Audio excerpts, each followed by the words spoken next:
Появи се.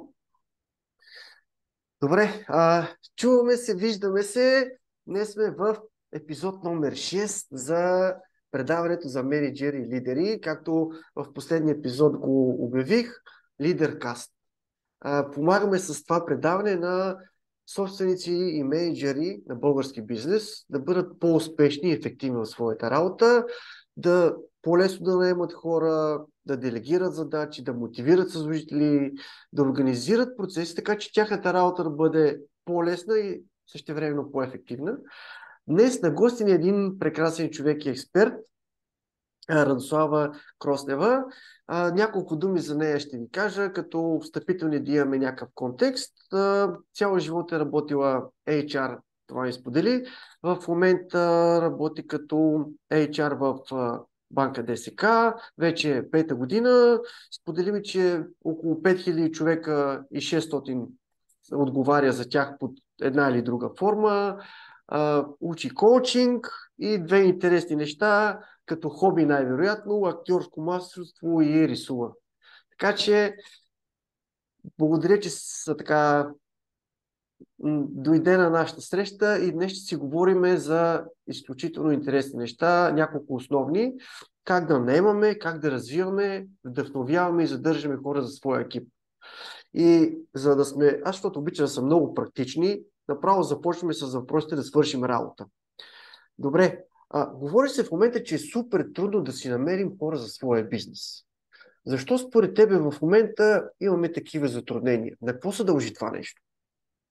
Краси, аз първо ти благодаря за поканата. Наистина много се радвам, че съм част от епизод 6, току-що научих. И това е числото на отличник, така че ще се опитам да се справя като отличник. Така както съм била и в училище, между другото, което не е от най-хубавите неща понякога. Играе лоша шега.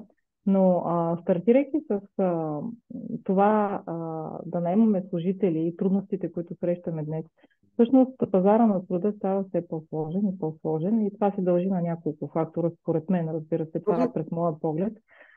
Първият е този, който често се казва и това е демографския фактор. Демографския фактор в България напълно ясно е, че в един момент, след няколко години, ще имаме все по-малко млади хора, които да могат да заемат местата и ролите на тези, които са в момента. Да не говорим, че и изкуственият интелект навлиза също така и това изисква едно много бързо пренастройване на уменията на хората, което в момента, ако търсим, примерно, човек, който има някакви така по-задълбочени умения в Artificial Intelligence, е много трудно, например, да го намериш и с всяка измината година, всяка една нова роля, която се появява, ще бъде все по-предизвикателно от гледна точка на това да намерим правилния човек за правилната роля. Според мен има и една друга тенденция. В България по време на COVID, знаеш, че много стана модерно онлайн работата и Мгм. това наистина вече да си говорим, както си говорим и днес с теб. Но това от своя страна пък постави едни нови изисквания и много от ценните хора всъщност започнаха да работят за чужбина, т.е. за компании, които са извън България. И това започна да им става много интересно. И сега, бидейки в България, където търсиме хора, всъщност интересът става все по-малък, защото с тази глобализация възможностите стават много по-големи и конкуренцията не е само в рамките на България, а е в рамките на целия свят, ако можеш така, нали, да си го представим глобално. И все си мисля, че за това са всичките тези предизвикателства, които идват на пазара на труда.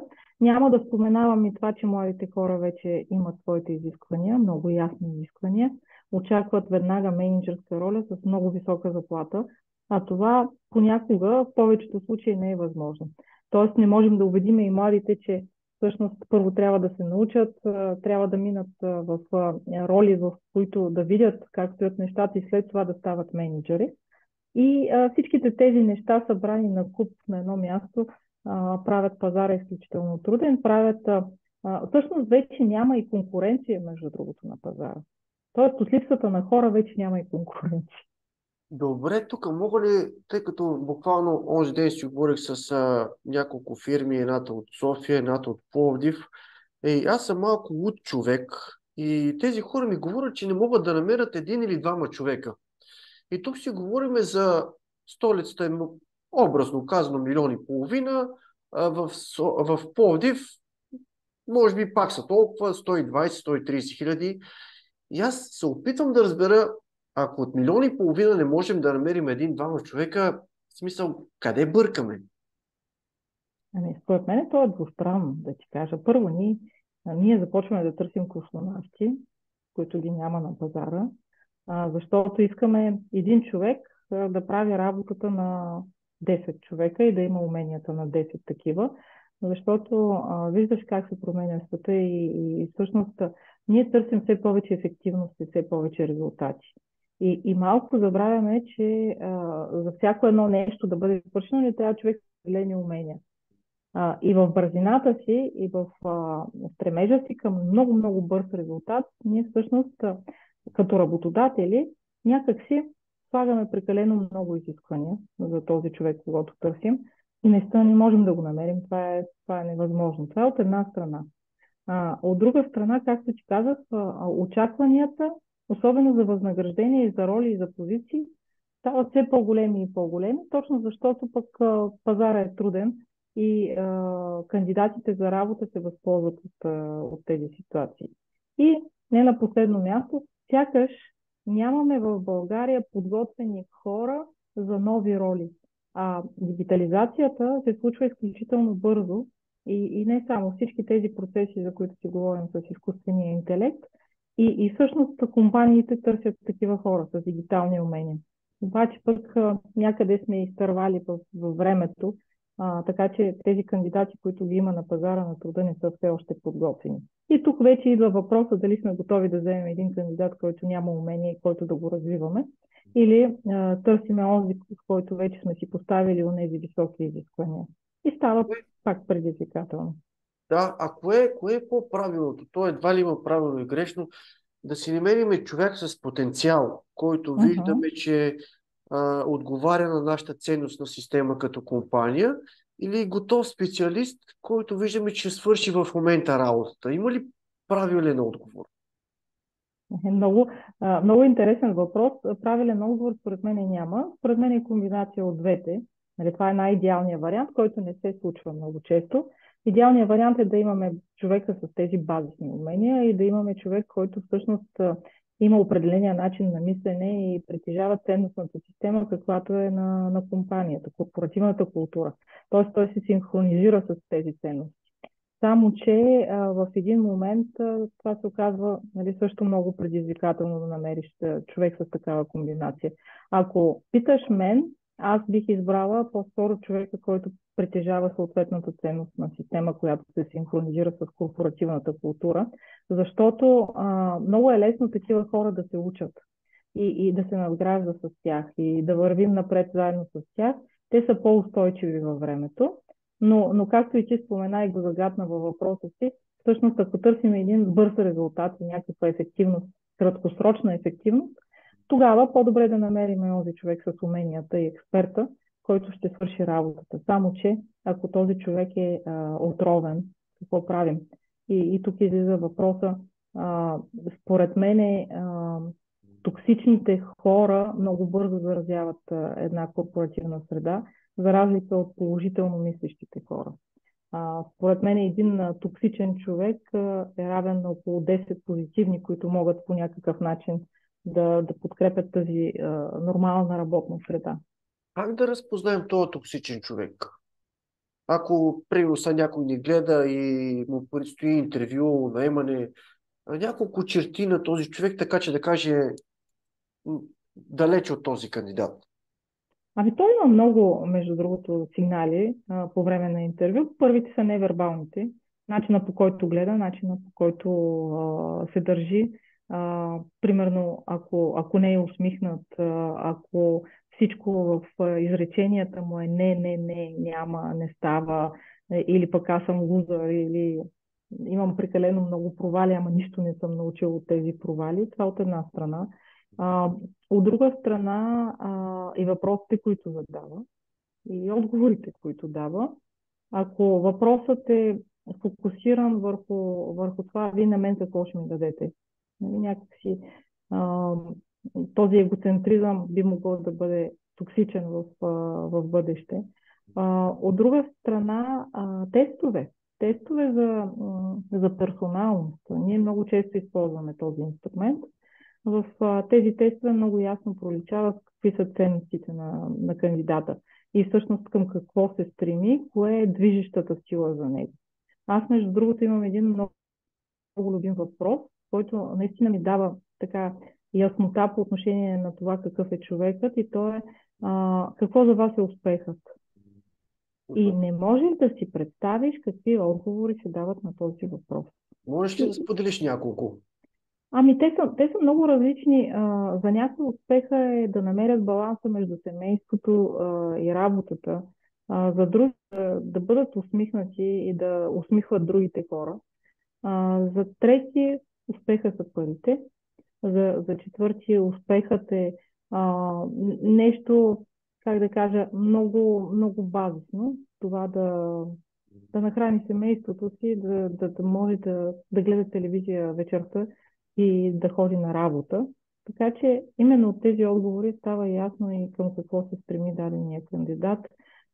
Съвета, който бих дала, всъщност ние работодателите наистина търсиме позитивно мислещи хора, хора, чието двигател е повече от това да получаваш само възнаграждението си и да не даваш. Напротив, някакси този кандидат трябва да се слее с ценностната система на организацията, с ценностите.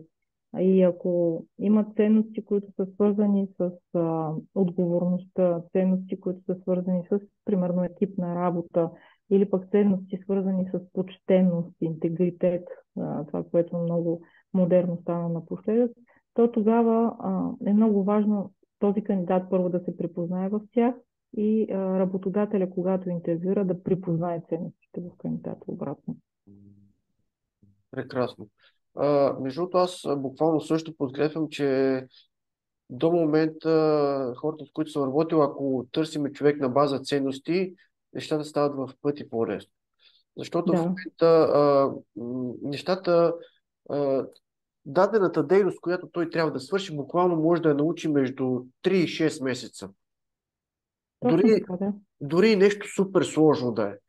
Докато промяна на ценностите, менталитет, начин на мислене, чисто личностни черти на човека, това са градени, например, от 25-30 години, е много трудно да ги м, напаснем или за това кратко време. Така че наистина и за мен, мой опит вижда, че с ценности много по-лесно се работи. Добре, качай да видим тук какво съм си записал. А, Знаеш какво съм забелязал? Тук съм си отбелязал. Аз съм бил, освен че сега помагам на бизнеса, преди съм бил и от другата страна. И съм работил какво ли не. И съм видял, че не знам дали само при мен е било така. Наемането на хора е бил един от най-подценяваните процеси. Какво можеш да кажеш по случая? Има ли нещо вярно или не знам? Да ти кажа честно, не мисля, че е подценяван. Мисля, че преди може би е бил подценяван, Да. но сега излиза много напред. Примерно, ако влезеш в някой сайт, в LinkedIn дори, ако влезеш, ще видиш колко много се търсят хора за позицията Talent Acquisition или привличане на таланти. Тоест, все повече и повече компаниите, бизнесът започват да разбират, че привличането на хора е нещо основополагащо и ключово. А, Сега, друг е въпроса доколко тези процеси са направени ефективни. Защото, по мое мнение, все още е някакси много ръчен този процес.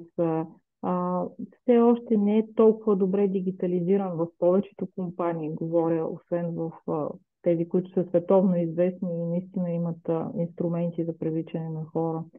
Все още се спазва малко или много стария стандарт на подбор. Не се търсят иновативни подходи. Не се търсят и начини, които да улеснят кандидата, когато иска да кандидатства за дадена позиция. Защото аз си мисля, че процесът е абсолютно двустранен. За кандидатите понякога е изключително трудно да кандидатстват в дадена компания и си мисля, че трябва да се работи много в тази посока. Мисля си, че една дигитализация, която да разрешава достъп на работодателите до талантите, които са в дадена страна, че извън нея, също би било много полезно. Все още няма някакво супер интегрирано решение в това отношение. И за мен подходът би трябвало да бъде холистичен. Тоест, ако един кандидат, примерно, има интерес към даден работодател, той да има възможността да се запише някъде, работодателя да има възможността да го види, в същото време да си направи сметката дали тези умения на дадения кандидат отговарят на търсенето. И ако не отговарят, и ако се окаже това, което с тебе си говорим, че на пазара няма такъв космонавт и няма такъв човек, то тогава работодателя да инвестира нещо, за да може да развие тези умения в дадения кандидат. Така че, затова ти казвам, че когато гледам процес, аз го гледам от началото до края. В този смисъл, може би, привличането на таланти все още е подценявано. Тоест не са направени достатъчно неща от гледна точка на инструментите, които се използват, от гледна точка на дигитализацията, от гледна точка на това процесът да бъде едно преживяване, а не да бъде нещо като по-скоро ние сме работодатели и търсим теб, нали, ти трябва да се доказваш. Аз си мисля, че е двустранно. Какво? Можеш ли да кажеш тук от кухнята 3 неща, едно-две, с които да привличаме таланти, като преди това да кажем какво значи талант? Как го разбираме това нещо? Всеки има различно разбиране, но за мен всеки е талант. И ще ти кажа защо. Защото в всеки един човек има нещо уникално, което го прави талант. Тук въпросът е обаче да се открие този талант и да се види какво е това умение, което го прави по-различен от всички останали, което го прави наистина ценен за дадена организация. Аз съм човек, който вярва, че човека си има правилното място. И организацията трябва да намери правилния човек за правилното място. Тоест, това е най-важното. И когато това се случи, всъщност и служителя, и работодателя ще бъдат щастливи, защото работата ще върви и това е устойчивото развитие. И тук основният и ключов въпрос е пък как да се намери това съвпадение. Правилният човек на правилното място. Много е трудно. И как да се разпознае един талант за дадена роля? Също е много трудно. Мисля, че на база на опита, от една страна, когато общуваш с много хора, това нещо лесно се усеща. Аз лично работя и с интуицията си, но интуицията пак се базира малко или много на база опит и на база на многото хора, с които съм общувала. Но в същото време, както ти казах, и на база тестове, които обективно да могат да измерват какъв е потенциала на този човек и какви са неговите умения и за каква позиция би станал. Между другото, това ми напомня нещо много интересно. В банката направихме една платформа за привличане на млади хора, като всъщност тук основната идея е да ги подготвим за интервю. И те минават, записват си видеоинтервю, след това говорят с Artificial Intelligence, с изкуствен интелект, с един робот, където се провежда едно базисно интервю. И на база на това базисно интервю ние всъщност свързваме тези умения, за които е казал кандидата, с базисни позиции в банката. Ето това нещо трябва да се получи, за да има правилното съвпадение, така че да стигнем до правилния човек на правилното място. Знаеш ли, аз, между другото, ще ти кажа аз пък какво правя нещо различно и за момента е сработило. Не знам дали как ми е дошло, но сработва. Когато трябва да привлечем даден талант за компания, за хикс място, Ние много добре с менеджера, собственика понякога, описваме самата позиция. И виждаме на база тази позиция какви силни страни трябва да има този човек, че Мгм. работата да му върви с лекота. Обикновено, ако нашата работа ни върви с лекота, най-вероятно използваме силните си страни.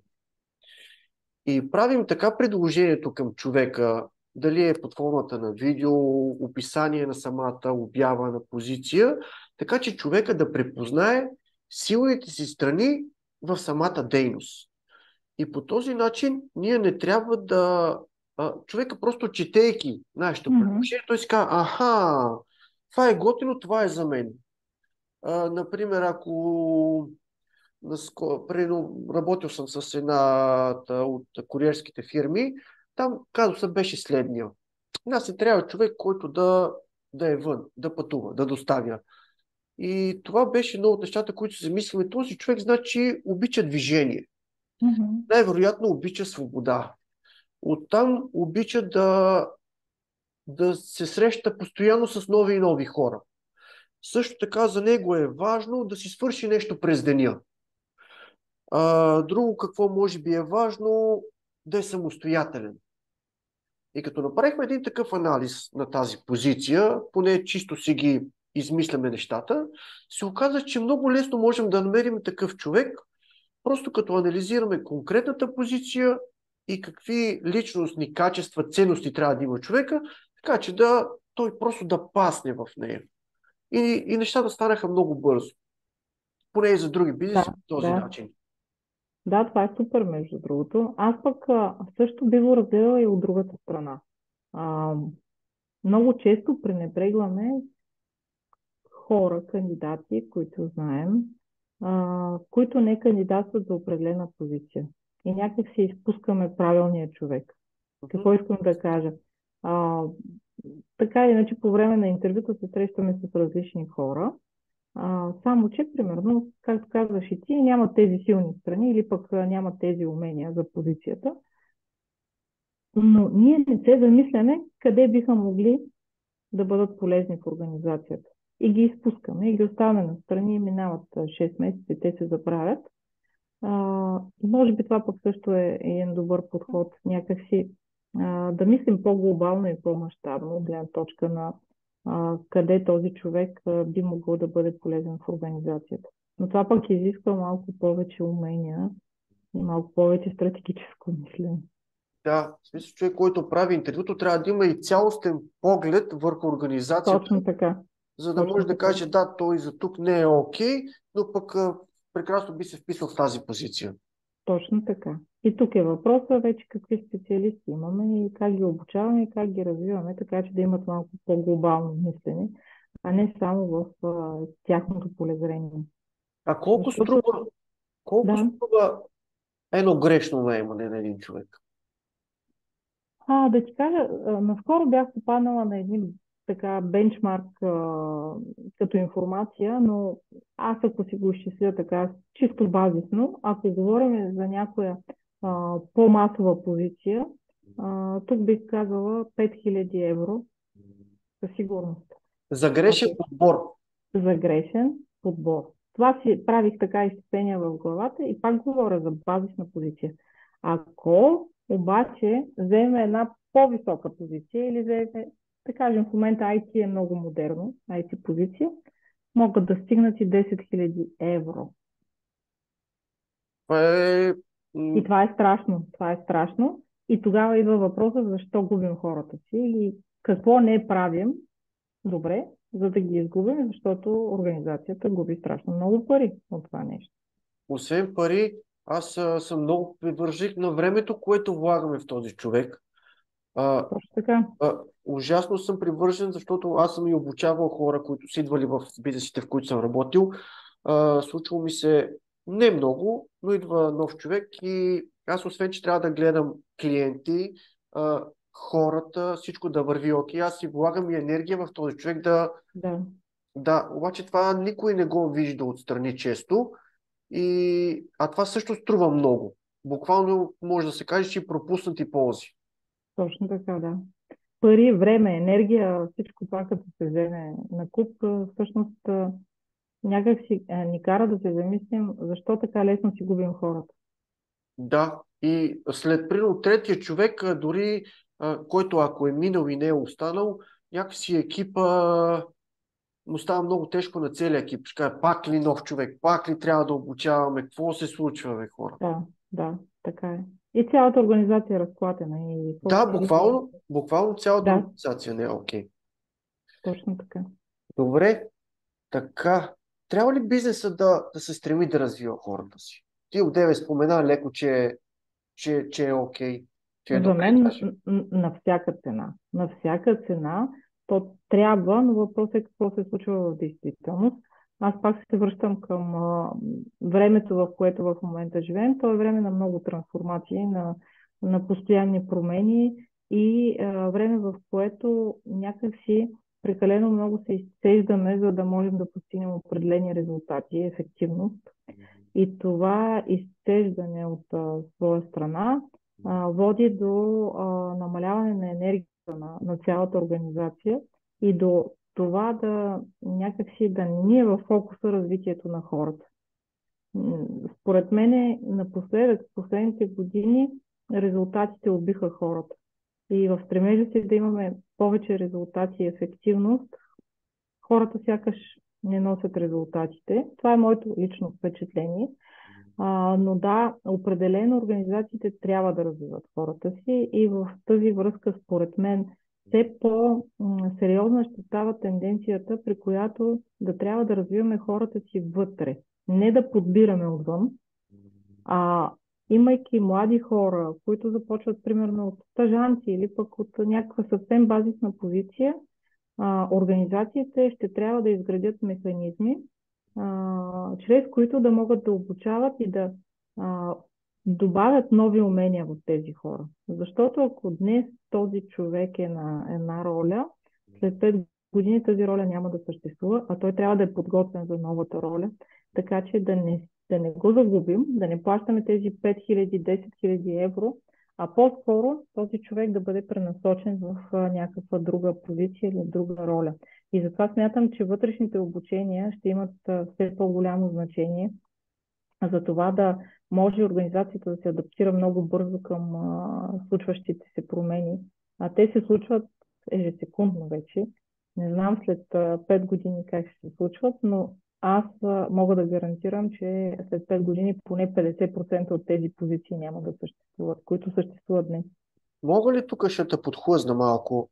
Добре, ние имаме няколко човека, да, и се опитаме да ги научим, да им дадем Да, да. ноу-хау, курсове, книги, купуваме. Но те не искат, те не вдяват. Те викат, тук ми е добре. Какво правим с тия хора? Оставяме ги. Там, където им е добре, ако те имат добри резултати, естествено, че ги оставяме да се развиват, само че не можем да гарантираме за тяхното бъдеще. Ако след 5 години това място не съществува, за съжаление трябва да се разделим с тези хора. Нямаме друг вариант. Тоест, за мен ценността, която е свързана с това да искам да уча и да се развивам, а, като тенденция в бъдещето ще бъде нещо много важно и ще бъде основен критерий за избора на хора. И отново, ако трябва да дам съвет на кандидатстващите за работа, всъщност ние търсим хора, които имат желание да се развиват в бъдеще. И Как това да го разпознаем в кандидатите, че този човек има желание за развитие, има желание да учи? Можем ли по някакъв начин да го видим? можем да го видим, да. Аз пак тръгвам от всичко комплексно, вербално, невербално, отговори и всякакви такива неща, но много често хората казват, че една от характеристиките и ценностите, или пък ако ги питаме въпроса какво е важно за вас, за мен е важно да уча. Те директно го казват. И това в 90% от случаите се потвърждава, разбира се. Понякога може и да сбъркаме, може да има и грешно решение. Това е едното. Другото е, според мене, ако един човек иска да учи, то той е любопитен. Това означава, че той ще задава въпроси по време на интервюто. Защото много често има и такива хора, които нямат абсолютно никакви въпроси, съгласяват се с това, което се случва и до там. Когато видиш изкрица в даден човек, който се интересува от организацията, иска да знае каква е корпоративната култура, иска да знае какъв е мениджмънта, примерно, каква е средата, има ли възможности за учене, също така се задават и тези въпроси, то тогава е ясно. Трябва да има живец в този човек, трябва да има енергия, която се чувства по време на интервюто. Искра в очите. Да, да, категорично. Категорично искра в очите и любопитство. А какво е за теб да мотивираме нашите служители? То е Какво може много да се... сложно. Да, в смисъл, тук може би още 10 епизода няма да ни стигне за Не, мотивацията. определено не, ама аз ще опитам съвсем накратко така да го штриховам. Според мен различните поколения искат различни неща. И като тръгнем поколението Y, Z, Baby Boomers, или не още, всеки си търси различни неща. И според мен тук основното нещо е индивидуалния подход спрямо различните поколения, спрямо различните искания и спрямо различните роли, защото ако вземеш примерно IT роля, човек на такава роля, той е много по-различен от някой, който е примерно селс или там продавач, ориентиран към тези неща. Все си мисля, че подходът ще става все по-специфичен и тук ще ти даме и примери. Много често хубаво е да се допитваме до хората си, какво очакват и какво търсят и какво искат. За това нещо понякога могат да се приложат пулс-чекове, да кажем, на 3 месеца, на 6 месеца. Може да се организират фокус групи по мотивация или ангажираност. Може да се организира, сега е много модерно, между другото, така наречените дизайн спринтове, където се събират различни групи от хора, различни служители с различни умения и разглеждат персони. Тоест, замисляме се какви персони може да има в компанията и какво биха искали да имат те. И точно според тези техни изисквания ние търсиме главните, основните мотиватори. За някой мотиватор са парите, за други мотиватор е, да кажем, признанието, обратната връзка. За трети мотиватор може да бъдат допълнителните придобивки. За четвърти мотиватор може да бъде хоум офиса. За пети могат да бъдат разнообразните проекти, да бъдат интересната работа, предизвикателствата. Така че то е много комплексно. За четвърти мотивацията може да идва от менеджера му или пък от екипа, в който работи. Знаеш какво съм забелязал? Това е чисто моя интерпретация, обаче ми се ще да го спомена, защото много се ядосвам. Да, в смисъл, буквално със сърце си ядосвам на това нещо. Отварям едно предложение на Хикс бизнес и виждам, че той най-отгоре дава всички придобивки. Това за мен значи, ние търсим хора, които само да взимат. Да, да. В смисъл, и не знам дали от знание, незнание, но аз, когато видя едно такова положение, викам, това е ужасно. Те казват, защо, нали, хората искат. Викам, да, ама вие по този начин привличате само гладни хора и създаваме Да. култура на искащи, на взимащи, а не култура, в която да даваме, създаваме.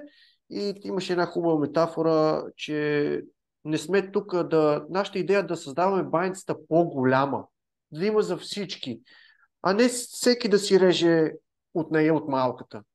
Така че за мен това е убийство да предлагаме. Даже те са буквално с последната компания, която работих, аз видях, те имаха 7, 8, може би 10 неща като бонуси, здравно осигуряване, допълнително заболекарска помощ. И това са едни от скъпи неща. И казват, няма пак. За Да, мен да, това да. пак означава, че не придобивките и парите са тези, които привличат хората. Това е моята гледна точка, може и да не е така. Какво ти кажа? Това ме връща пак на първия въпрос за трудностите на пазара и това, което си говорим с тебе, няма хора. Няма хора Няма хора, защото, и аз го споменах в началото, не можеш само да искаш, трябва и да дадеш. Мгм. И този двустранен процес на искане и даване, той вече е почти убит, според мен. По същия, абсолютно съм съгласна с това, което казваш, защото не може само да искаш. Ти ако само искаш, тогава няма да имаш подходящи кандидати. Няма как. И така влизаме в един порочен кръг и всъщност как може да бъде разчупен. Според мен още не сме озрели до там, но смятам, че в Европа има компании, които се договарят на база на индивидуалните искания на кандидата. Или, казано с други думи, аз си харесвам даден кандидат и започвам преговори с него на база на това какво индивидуално мен ме мотивира. И там трябва да е бъдещето. Там трябва да е бъдещето. Не знам кога ще озрееме за това, но определено в България ти си много прав. Ние се надпреварваме с списъци от придобивки, които се предлагат. И всъщност как искаме да имаме подходящия кандидат, като той стои и само чака да види списъка колко голям е и къде Да. мога аз да отида. И ще си мисля, че ако това работеше, IT сектора нямаше да има такива проблеми. Защото те имат Да, много пари. да, Могат да дадат да, каквото си искат. Но в точно така. случая там има, може би, най-голям недостиг. И тук се връщаме към това, което и ти каза, нали, какви са ми силните страни и какво иска дадения кандидат в зависимост от профила. Аз мога да искам, примерно, да излизам, както спомена и ти, да излизам всеки ден по половин час, защото имам някаква работа или имам деца и така нататък. Ами ако го искам и ако аз съм подходящия кандидат и ако наистина компанията ме харесала, защо да не ми го даде това нещо? За сметка на нещо друго. Тук може би ще вмета нещо, се опитам да мисля на глас. Ако в компанията това е окей, в смисъл го има го като условие, защото може да бъде пък доста го дразнещо за останалите да кажат, виж го, той пък половин час го няма, ние тук работим. Знам ли сега? В смисъл, Да, да. просто културата да го оставила като опция за всеки, който би искал. Тук ме вкарваш в един такъв размисъл, който е свързан пак с ценностите и с корпоративната култура, но по-скоро имам усещането понякога, че сме като в някаква поточна линия, в някакво производство. Нали, взимаме хора на конвейер, слагаме ги на поточната линия и всеки спазва някакви правила и от самото начало до самия край, нали, минава си поточната линия, след това тръгваш, ти ставаш и малко робот, вкъщи идваш, се прибираш уморен, след това отново на работа, усмивката ти започва да избледнява и в общи линии го правиш много машинално. А, По-скоро много би ми се искало повечето работодатели да разберат, че трябва да се създаде една среда на доверие. Това нещо много трудно Кой се гради. създава доверието? Той идва от менеджерите, започва от най-високото ниво и оттам надолу вече то се разпростира. То е, между другото, заразно това нещо. Със сигурност има компании, където корпоративната култура е свързана с много доверие. И когато имаш доверие в дадения човек, че той ще ти свърши работата, не мисля, че е особено важно да се знае как ще бъде свършена тази работа. Дай му свободата, дай му кредита на доверие, виж резултата и когато резултата е чудесен и е прямо очакванията на компанията, защо не? Защо не да правиш каквото искаш? Защо не? Какво значение има дали аз ще си свърша работата от къщи или ще си я свърша от офиса или пък ще правя нещо друго, ще използвам някакви придобивки. Важното е, че съм допринесъл за този резултат. А когато има доверие, тогава има и признание. А когато има признание, служителите се чувстват изключително мотивирани. И тогава парите не са основен фактор. Има нещо над парите. И това е едно благодаря ти, че свърши тази работа. Супер е, давай в същия дух. Аз няма по никакъв начин да те гоня за резултати, защото ти си се доказал. Така че все си мисля, че и всичко идва отгоре от мениджмънта и от начина на управление на дадена организация. А какво Сега си поговорихме доста за мотивацията. Какво демотивира хората?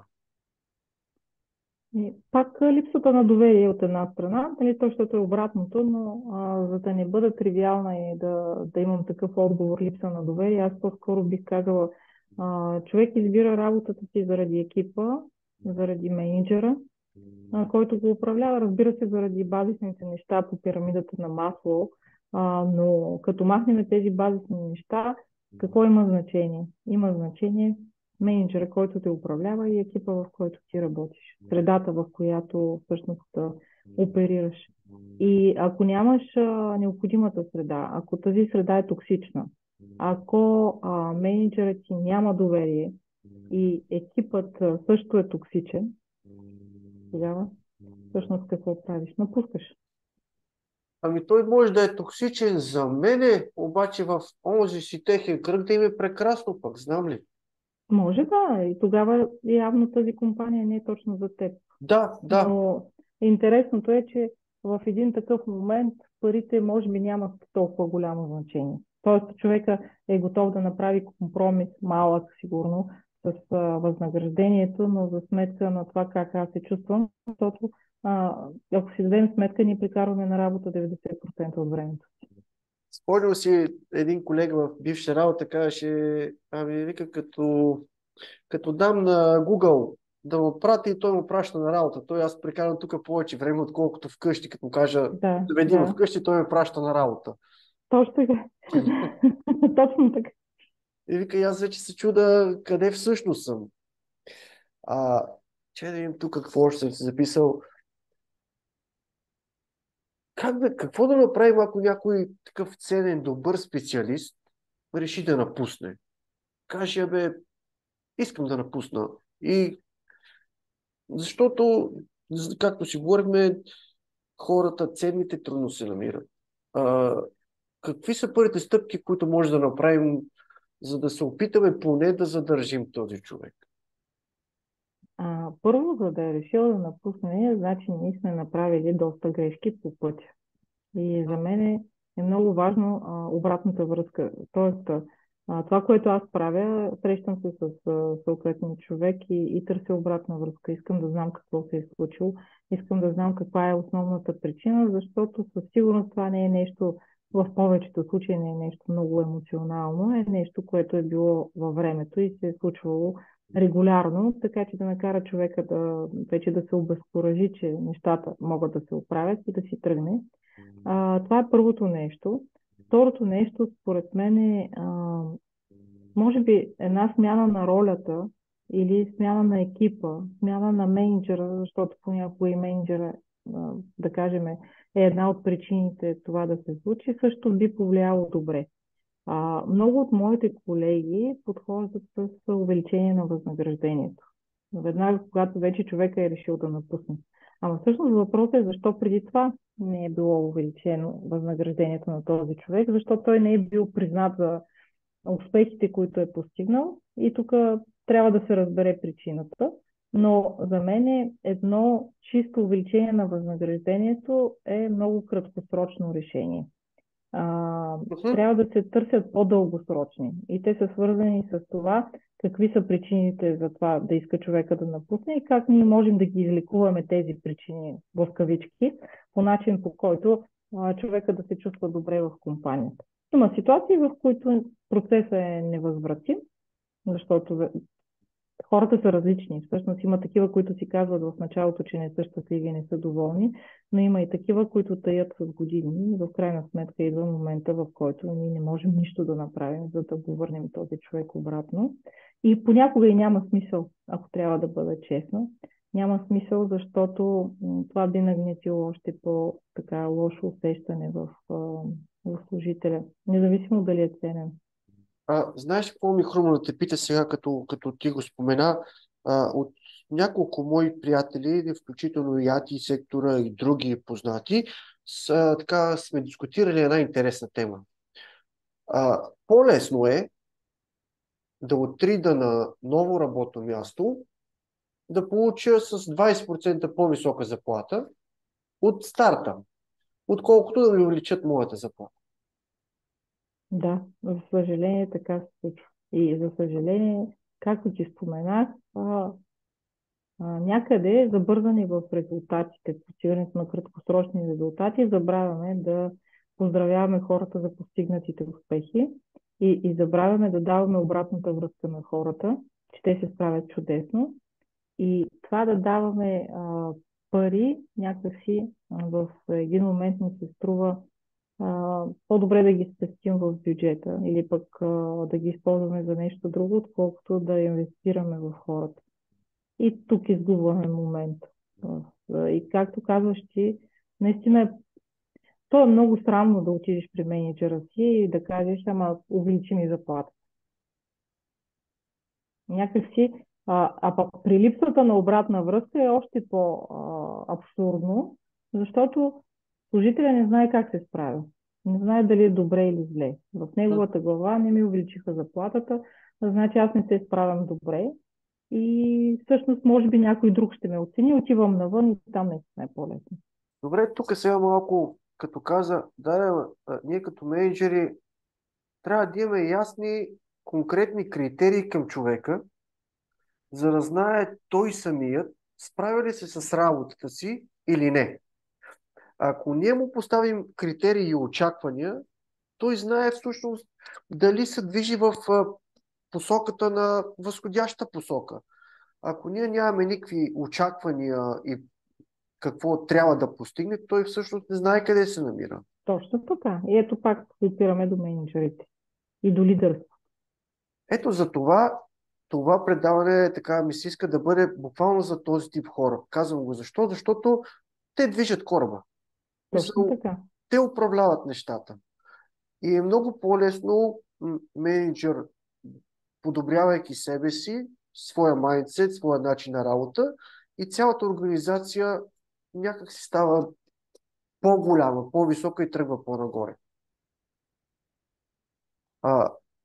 Още нещо, пак се сетих, което пак ще ти кажа, пак съм взел обратна връзка от така проучвани приятели и познати. На една и съща позиция, измислям си хикс позиция, новите хора се назначават с 15% по-висока заплата от старите. Това Така е. виждал съм го пак реално на поне повече от 5 случая. Това как мога да го дискутираме? В смисъл, какво може да направим за това нещо? Старите хора казват, добре, аз знам, мога да продавам, докарвам супер доходи, а новия нищо не знае. Те първо трябва аз да го обуча стария и Точно този така. ще взима 15% повече от мен, в случай, че нищо не знае.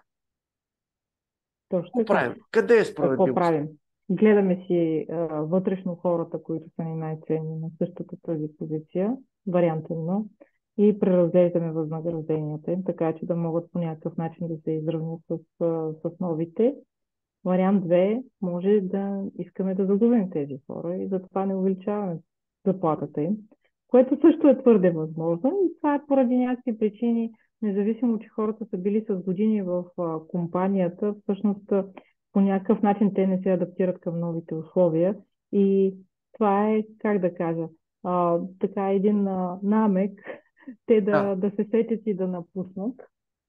Тоест, те са показали, че не могат да се адаптират. Вариант 3, правиме грейдове в компанията по отношение на възнагражденията и ги спазваме.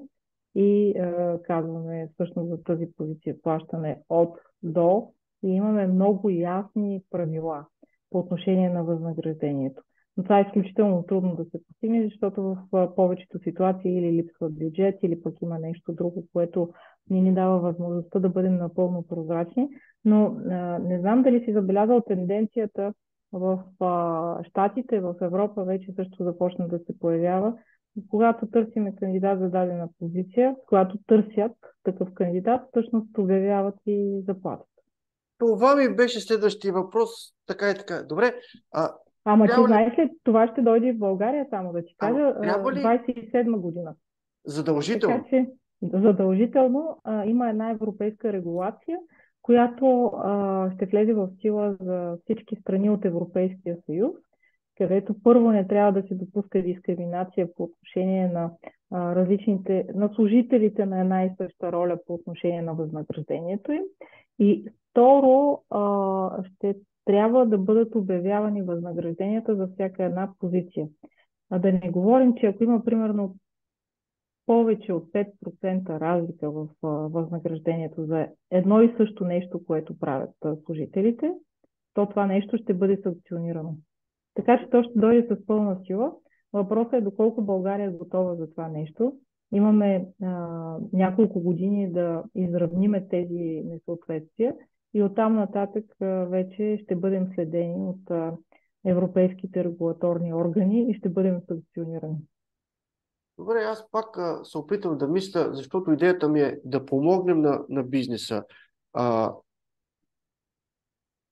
Буквално тук миналата седмица пак си говорих с един бизнес, които не искаха да упоменяват заплатата.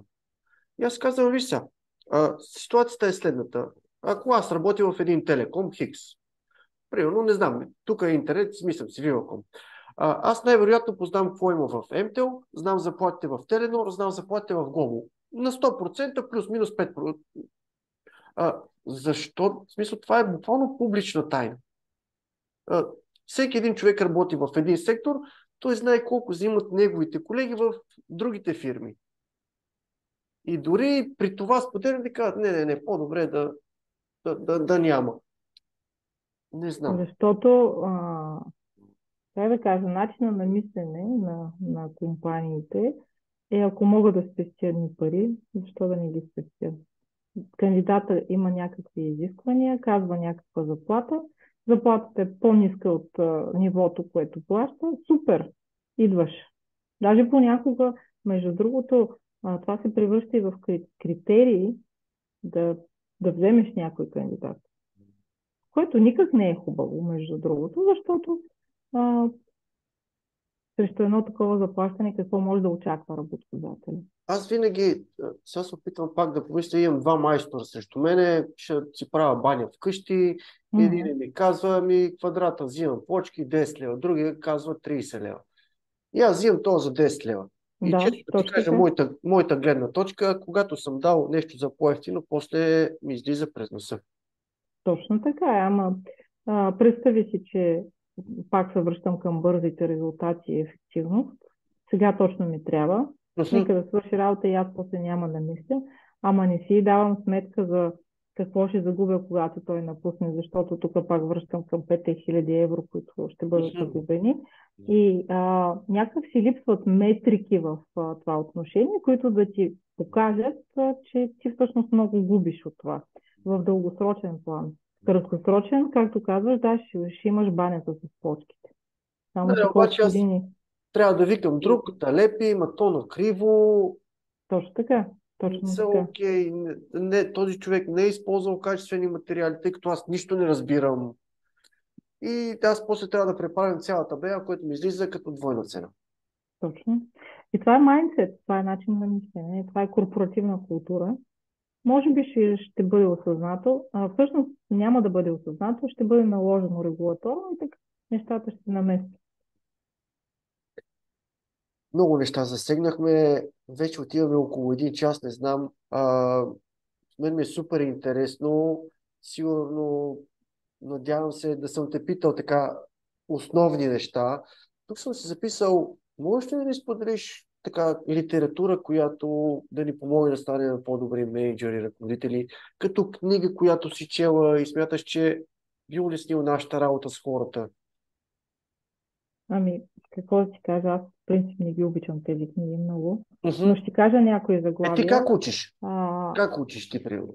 Аз уча чрез работа. В смисъл, експериментирам, виждам нещата как стоят. Много често уча през призмата на художествената литература. Често се уча и от филмите.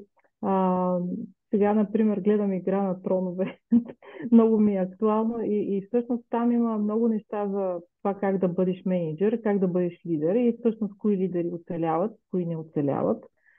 Много ми е интересно по-скоро през призмата на различни неща да откривам силата на това да бъдеш менеджер или да бъдеш лидер. За мен Менеджер не е достатъчно, трябва да си задължително лидер. Лидера, говорих между другото и в едно друго интервю по тази тема, но истинският лидер е автентичен. Автентичността, когато четеш книги за лидерство, за менеджерство или за каквото и да е такова свързано с управление на хора, някак си ми се губи. Разбираш ли, защото ти като вземеш теорията и се опиташ по някакъв начин да я приложиш на практика, това не сработва. В никакъв случай не сработва. За мен това да бъдеш лидер означава да си близо до хората си, да общуваш много с тях, също така да даваш обратна връзка, но и да получаваш обратна връзка, да искаш обратна връзка от хората си. Това е да преживяваш с тези хора всички от тези моменти, които те преживяват, било то в професионален, понякога и в личен план, защото всички сме хора и се случват разни неща.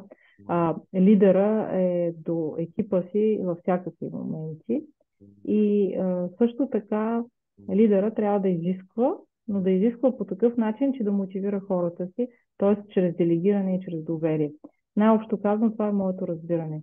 Аз съм чела много книги в началото на моята кариера, за да мога, разбира се, да се развия, но сега изключително много разчитам на опита и на това да експериментирам, да пробвам и да говоря с хората.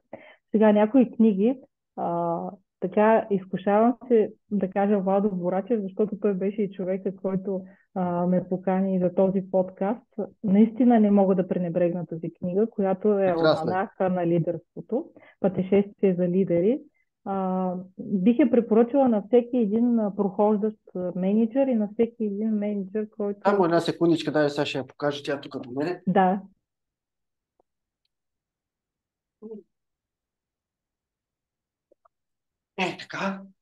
Така я показваме. Да. Това е страхотна книга. Между другото, горещо я препоръчвам. На по-хубаво да я преживееш, да минеш и през обученията на Владо. Така бих казала една друга, която ми идва на ум, Студен душ за менеджери. Тя е на Пламен Петров. Пак е българска книга и е много, много интересна. Всъщност той събира в нея обратна връзка и опита на много менеджери и на база на това всъщност разкрива едни такива истини, които менеджера е смятал, че са били правилните неща, но не се е оказало така в практиката. Аз много съм чела и съм голям фен на Саймън Синек и той има много книги, бих препоръчала всичките за менеджерите, но за мен когато правим нещо, много е важно защо. И това е защото на Саймън Синек. И защото обаче не е от гледна точка на организацията, защото от гледна точка на самия индивид. Защо за мен това е важно? И какво са ценностите.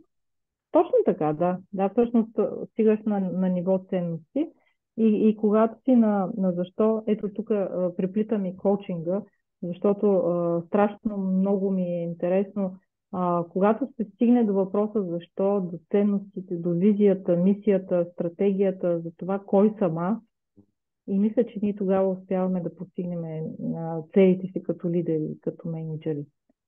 И когато обясниш на един човек защо трябва да го направи, и когато той го разбере, той е много по-мотивиран да го направи. Така че тези книги горещо ги препоръчвам. Аз съм чела много и Дейл Карнеги. Колкото и базисен да изглежда, той е много интересен и много, много полезен за менеджерите. Също така си спомням и някои от книгите на Робин Шарма, които също много помагат в лидерството. Но както ти казах, по-скоро през призмата на художествената литература и на филмите също може много да се учи. За това как да... Стига да сме настроили мозъка си така, че да виждат тези модели във филмите. Точно така. Защото ако съм аз човек, който тепърва се сблъска с управление на хора и процеси, сигурно трудно бих видял някакви зависимости в този филм и да си извлека някаква. Може би след 3, 5, 10 години. Да. Когато... Затова ти казах в началото, аз четях страшно много книги, които ми дадоха основата Но сега ми е много по-интересно да наблюдавам поведение и психологически да откривам всъщност как трябва да се държи един менеджер и какъв трябва да бъде, за да бъде разпознат от екипа си и да бъде уважаван. Да бъде като лидер, който да го следват. Точно така. Който да вдъхновява също. Так... Ама това вдъхновяване, то е нещо, което и тук малко може би ще изненадам с това, което ти казвам. Ти или го можеш, или не го можеш. Колкото и книги да прочетеш, ако ти нямаш харизмата да увличаш, ако нямаш таланта да говориш, ако нямаш автентичността, нали, която да показваш пред екипа си, някак си не може да ти се получи. Мгм. Не Аз знам, не знам дали това за тебе звучи изненадващо или не, но според мен има хора, които са родени да бъдат лидери и има хора, които могат да станат менеджери, но никога няма да бъдат лидери. Знаеш, ще опитам също. Объркахте Да, малко. не. Аз се опитам да.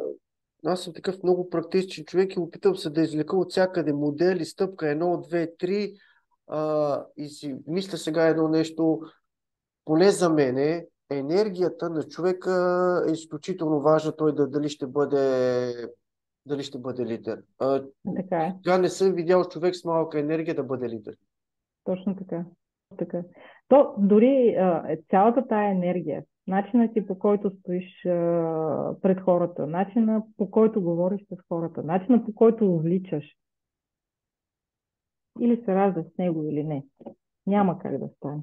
Няма как да имаш, да ти се даде повече енергия от някъде. Не. И 100 книги да прочетеш. Да, сигурно ще бъдеш добър менеджер, оперативен менеджер, но няма да си лидер някакси. Защото хората, между другото, тук аз пак много обичам да мисля, тях ги движи емоцията, а лидерите се дават емоция, идея, Точно така. някаква цел, нещо голямо, което трябва да свършим, да постигнем. Докато менеджера вижда тези дневните неща, това трябва да Точно така. свършим, това.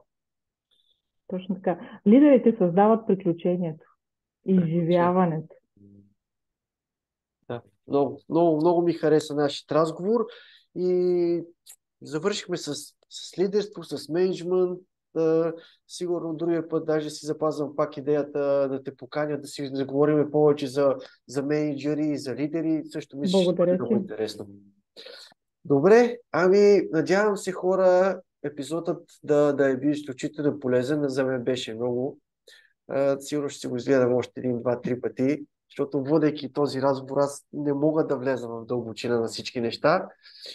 Но ако имате още въпроси, пишете отдолу, надявам се, ще отговорим, ще ги препратя на Радослава, ако има нещо интересно, което не сме засегнали. И ви пожелавам приятен и успешен ден на всички. Това беше от нас и ще се видим на следващия епизод. Благодаря ти, Краси. Приятен и успешен ден на всички и до скоро виждане с най-голямо удоволствие. Чао, благодаря.